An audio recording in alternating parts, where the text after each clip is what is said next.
वालेकुम dear students. तो आज के इस लेक्चर में एक्सरसाइज 1.2 इसका मैं क्वेश्चन नंबर 4 कंप्लीट करवाऊंगी, इसके तमाम पार्ट्स। और इससे प्रीवियस लेक्चर में मैं क्वेश्चन 1 से 3 तक कंप्लीट करवा चुकी हूँ।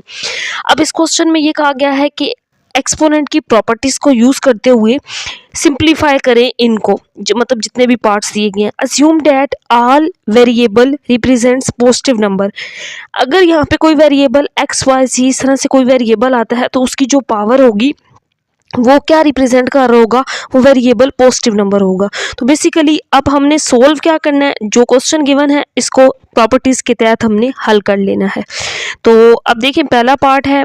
अब यहाँ पे ये दिया गया है 16 की पावर 1/5, 16 की पावर 1/4, 16 की पावर -3/10।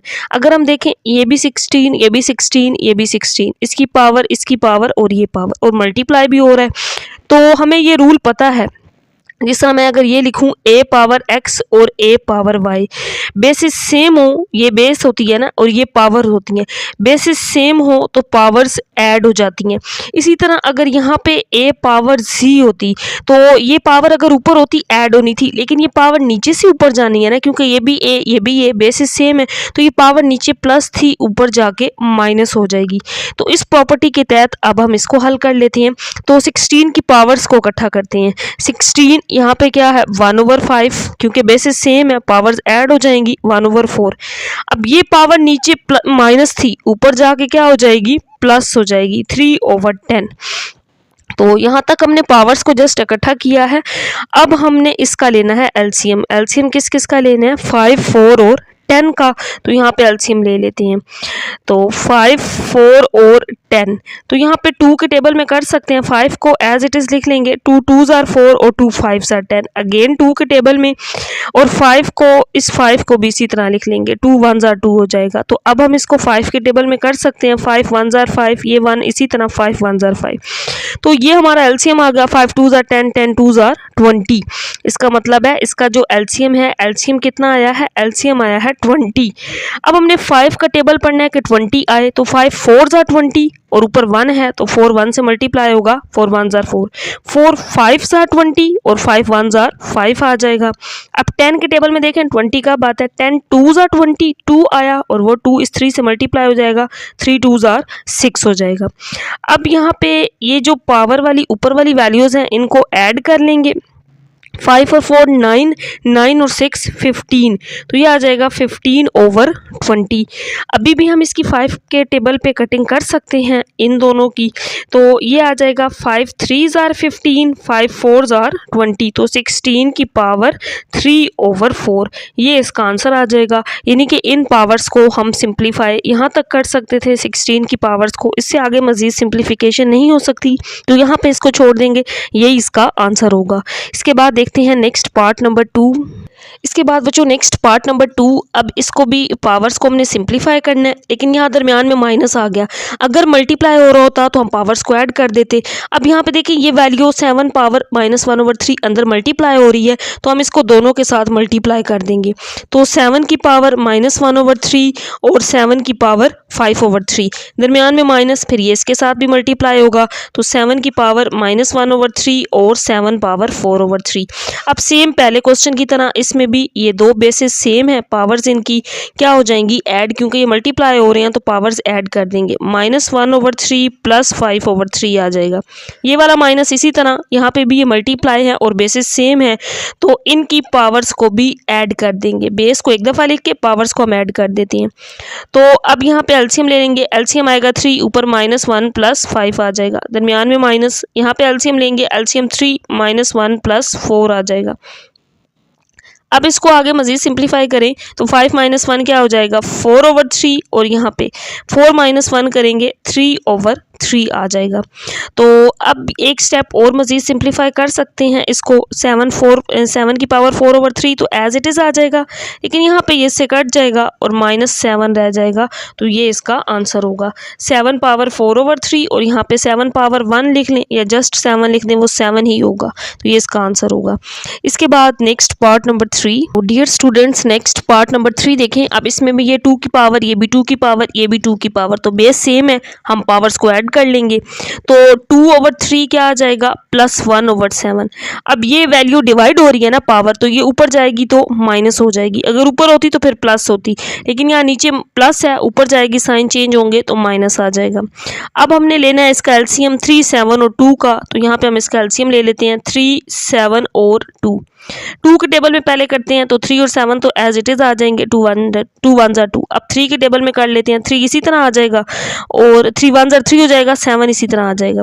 फिर 7 के टेबल में कर लें तो 7 1 7, 7 3 21, 21 2 42। इसका मतलब है इसका एलसीएम कितना आएगा 42। अब 3 का टेबल पढ़ना है कि 42 आए तो 3 14 42 होता है, 14 मतलब 3 14 क्या होता है 42। अब ऊपर क्या था 2, 42 को 2 से मल्टीप्लाई कर दें तो ये आ जाएगा इसका आंसर 2 2 4 और 4 2 नहीं 3 कितने बार इस तरह तो नहीं करते हम, 3 14 42 होता है तो 14 आया ना, 14 हमारा आंसर आ गया क्योंकि 3 14, क्योंकि 42 को अगर 3 पे डिवाइड कर लें तो जवाब कितना आ जाता है 14 आ जाता है। 14 को 2 से मल्टीप्लाई कर देंगे तो आंसर 28 आ जाएगा। अब 7 का टेबल देखेंगे कि 42 कब आए तो 7 6 42 और 6 को मल्टीप्लाई करेंगे 6 1 6। 2 कितने बार 42 तो 2 2 4 2 1 2, 21 तो 21 को 1 से मल्टीप्लाई करेंगे 21 ही आ जाएगा। अब जो इसके बाद नेक्स्ट स्टेप में देखें 28 में 6 ऐड करें तो ये आएगा 34, 34 में से 21 को माइनस कर दें, बाकी आंसर आ जाएगा 13 डिवाइडेड बाय 42, तो ये इसका आंसर आ जाएगा पार्ट 3 का। इसके बाद नेक्स्ट हम करते हैं इसका पार्ट नंबर 4। जो इसके बाद देखिए नेक्स्ट पार्ट नंबर 4, इसमें ये सारी भी 3 की पावर्स हैं, बेसिस सेम है, हम पावर्स को इकट्ठा कर लेते हैं। ये -1/2, ये +1/2, ये पावर प्लस थी ऊपर जाके माइनस हो जाएगी। अगर हम इस क्वेश्चन में अब देखें तो ये -1/2 और +1/2, जैसे हम कहते हैं 1 - 1 0, एक वैल्यू प्लस हो एक माइनस हो, यानी कि ये 0 हो जाती हैं, बाकी 0 बचता है।